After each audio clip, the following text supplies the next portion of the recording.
പ്രകൃതി ഒരുക്കിയ മനോഹാരിത കൊണ്ട് പേരുകേട്ട ഒരു റെയിൽവേ സ്റ്റേഷൻ, അതാണ് മലപ്പുറം മേലാറ്റൂർ റെയിൽവേ സ്റ്റേഷൻ. കേന്ദ്ര റെയിൽവേ മന്ത്രി വരെ സമൂഹ മാധ്യമങ്ങളിൽ പരാമർശിച്ച ആ റെയിൽവേ സ്റ്റേഷൻ ഇന്ന് എങ്ങനെയിരിക്കുന്നു? ആ സൗന്ദര്യം ഇപ്പോഴും അവിടെയുണ്ടോ? മേലാറ്റൂരിലേക്ക് ഷൊർണൂർ നിലമ്പൂർ റെയിൽപാത പ്രകൃതി ഒരുക്കിയ പച്ച മേൽക്കൂരയ്ക്ക് താഴെ ട്രെയിൻ വരുന്ന കാഴ്ച എത്ര കണ്ടാലും മതിവരില്ല.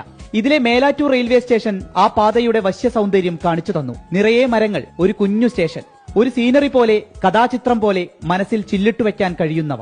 ഗുൽമോഹർ പൂക്കളാൽ ചുവന്നുകിടന്ന പ്ലാറ്റ്ഫോമിന്റെ ചിത്രങ്ങൾ കേന്ദ്ര റെയിൽവേ മന്ത്രി ഉൾപ്പെടെ സമൂഹമാധ്യമങ്ങളിൽ പങ്കുവച്ചു. നേരിട്ട് ആസ്വദിക്കാൻ എത്രയോ പേർ തീവണ്ടി കയറി. ഒരിക്കലെങ്കിലും യാത്ര ചെയ്യാൻ ആരും കൊതിക്കുന്ന ദൃശ്യഭംഗിയായിരുന്നു മേലാറ്റൂർ റെയിൽവേ സ്റ്റേഷന്റെ പ്രത്യേകത.